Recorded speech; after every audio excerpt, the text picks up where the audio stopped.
All right, guys. Today we're gonna break into something called Tinkercad. Tinkercad is a 3D modeling program. It's basic, but it's actually pretty incredible, especially as a free software. Um, if you really enjoy 3D modeling, there's other programs that you can use that are more in depth. They also cost money, like not cheap.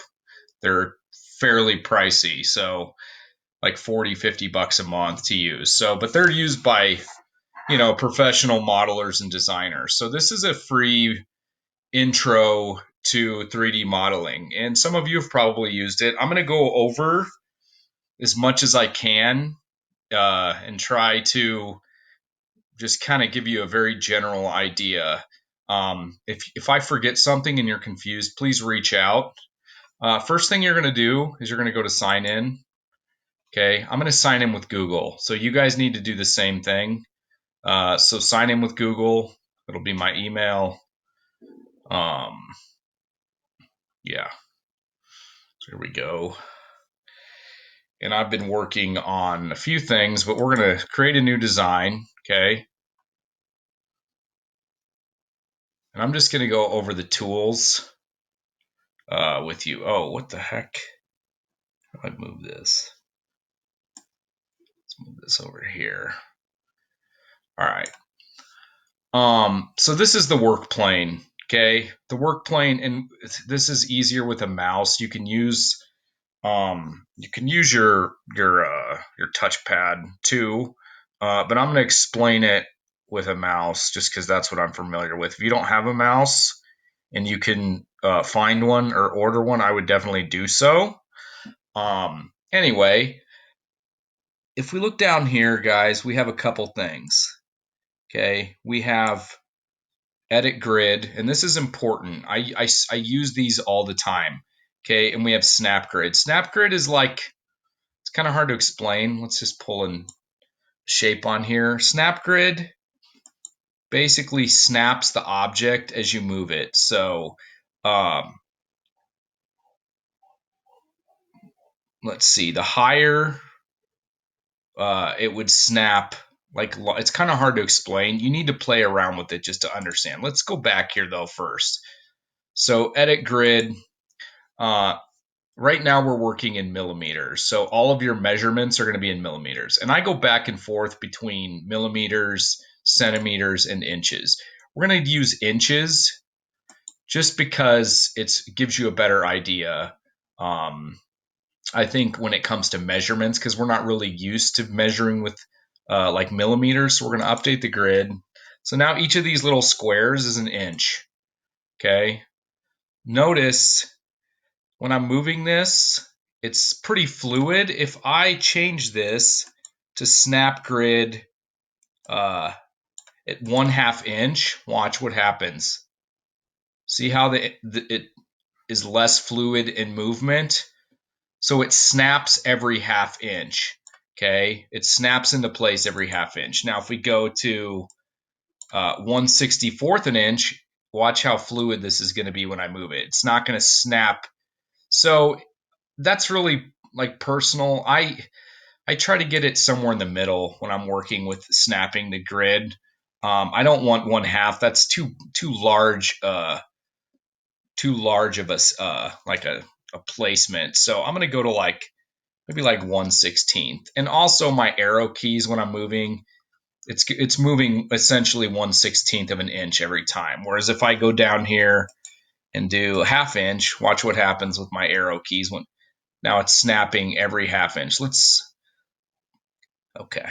Anyway, hopefully that makes sense. It's kind of hard to explain. So we have a box here. Okay. Um, these are hollow. Like when it has these lines through it, it means it's empty space. So if I move this over here, it's essentially cutting out an area inside of the shape. This is hollow, hollowing out, or empty space. This is solid space. So we have a couple shapes. I'm going to delete that shape.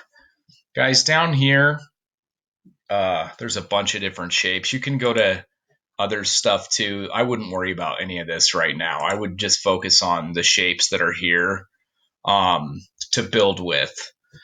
Cool. So yeah, so play around with shapes.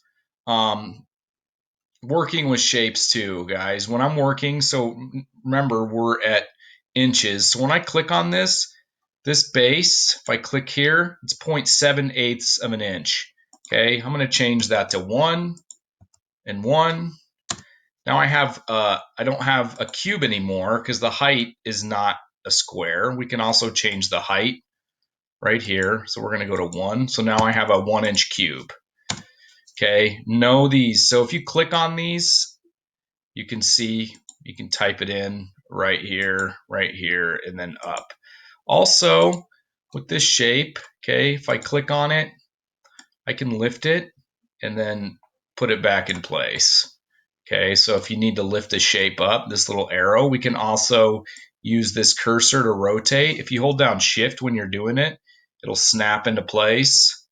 Okay, so we can rotate it both clockwise and counterclockwise. And then we can also rotate the base as well.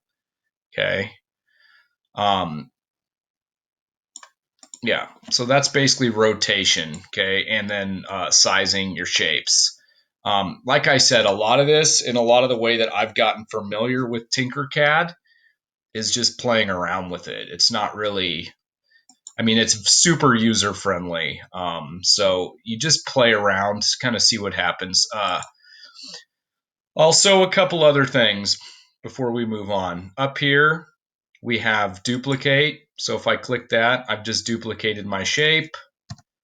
You can obviously put this in the trash. These things, guys, this is, you can move this around, especially if you're working with, and to move, you just right click on a mouse. But you can move your view over here. Okay, this is home. If I click this, it's going to send me back home to home view. Zooming in, zooming out. So you can use these as well to help you. Now we're going to go over a couple important things. I mean, this is all sort of important, but so we're going to take two shapes. And keep in mind, too, guys, we're modeling essentially for 3D printing. 3D printing is going to change the world. Like, it's already changing the world. People printing, manufacturing at home, and we'd go over this more if we were in class, but yeah, 3D printing is changing the world. So keep in mind what we're doing here is modeling for 3D printing. We're not actually printing, okay? So we don't have to take things into consideration that we normally would. Um, but just know that this is built for 3D printing. So when you think about, like, you might want to use colors in this. When you think about 3D printing, we're extruding usually a singular color. So we're not thinking about colors unless we're using a dual extruder, okay, meaning two extruders at the same time, switching back and forth between colors. Um, Pretty soon, I'm sure they'll have quad extruders. They'll have extruders that are doing 10 to 20 colors at a time. Right now, we're not there, especially for like general consumer use. We're only using 1 to 2, maybe max. So don't worry about colors when you're doing this, even though I know like human beings love color. Okay. All right, moving on. So we have this shape. I'm going to move a cylinder on here. Actually, I'm gonna use a circle just because I think it'd be more interesting. Cool. I'm gonna make my circle. I'm gonna make it 1 inch by 1 inch by 1 inch. Cool. It's already there. And what I want to do is I want to connect these two shapes. Okay. Once again, they're two different colors. That doesn't matter. It'll select the color. It'll select colors on its own. I haven't even actually figured out how to change colors. So if you figure that out, awesome. So I'm going to move this. So keep in mind, I just lifted the shape. Now I'm going to try to move this shape on top of this square, and we're going to connect them. Oh, you know what? I'm going to go back down here because I need my grid. Go to 1/16. All right, that should make it a little more fluid. I can move this with an arrow, or I can move it with my mouse. I'm going to use an arrow. Cool. So I'm going to also set this into this shape a little bit more. So I'm just going to push it down. Now, one thing we're doing here, one thing I want you to try out too is centering on an object.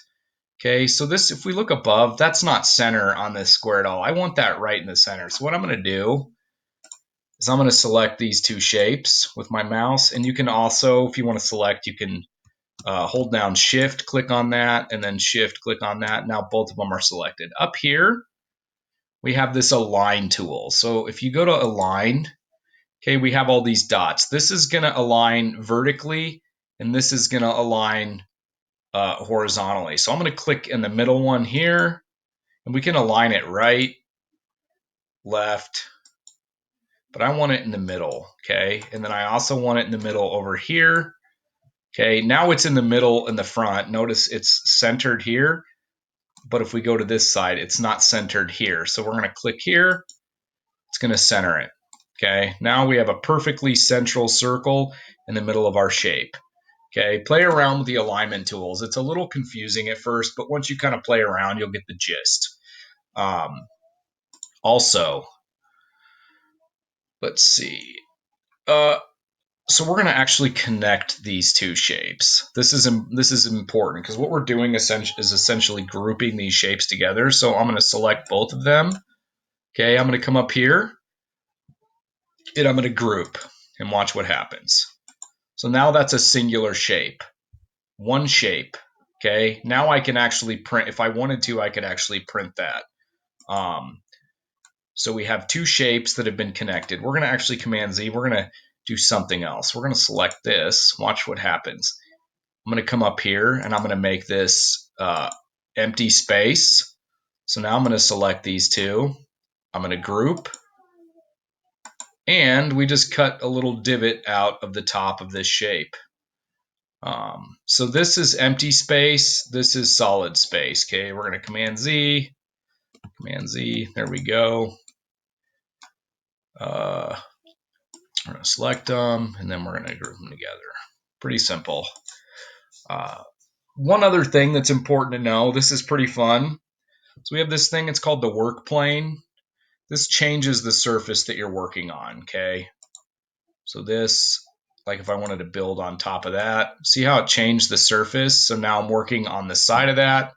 I want to go back to this. We can go back to this, but this is good, this Workplane, especially if you're like writing. I mean, I don't know how often you write with 3D, but we're going to select that. Go down here to our scribble tool. We're going to drag that over. We're just going to write. We're going to write cool. And we can resize this too as soon as we're done. Boom. I think we're done. Let's go to done.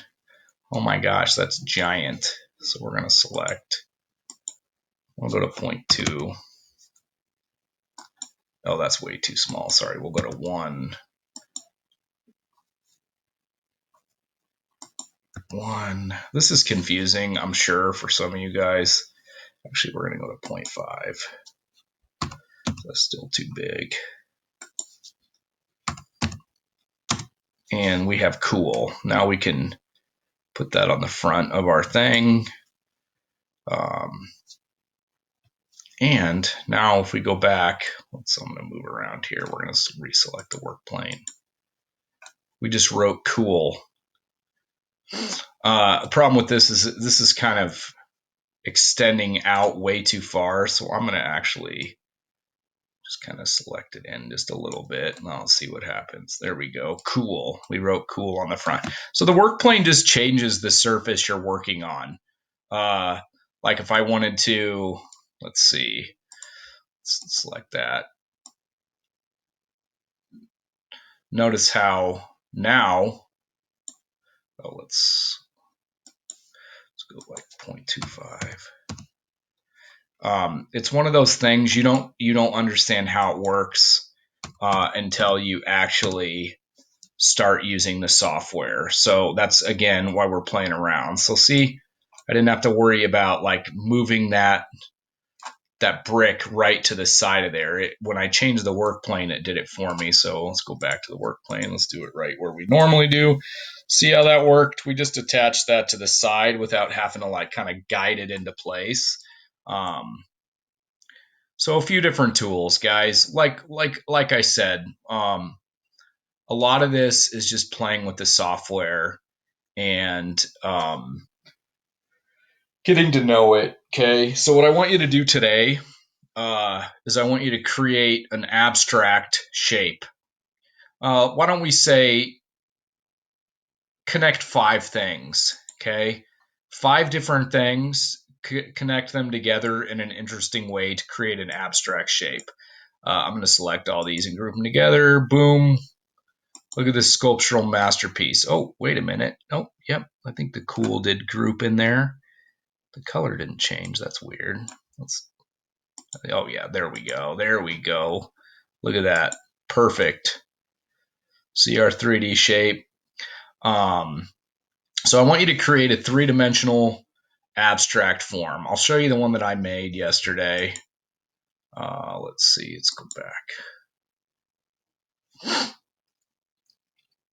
And I'll post this image too. Oh, there we go. Boom. And this took me about, between a half an hour and 45 minutes to complete. So, yeah, I would say spend about 30 minutes just playing around with this stuff. Guys, if you were confused, please reach out to me. I'll do a share and I'll walk you through it and help you. Anyway, so I created this yesterday, just an abstract form. Oh, I didn't group all this together. Let's group it all together. Boom. Look at that. Perfect. Anyway, if you guys are confused, please message me and I'll share my screen and kind of walk you through whatever you're having struggles with. This is really just about playing around with the software.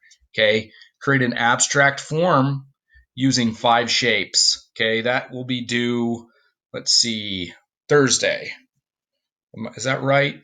No, that'll be due the end of class tomorrow. So Wednesday. Sorry, my days are mixed up because I'm making these a day in advance. So this will be due on Wednesday. Cool.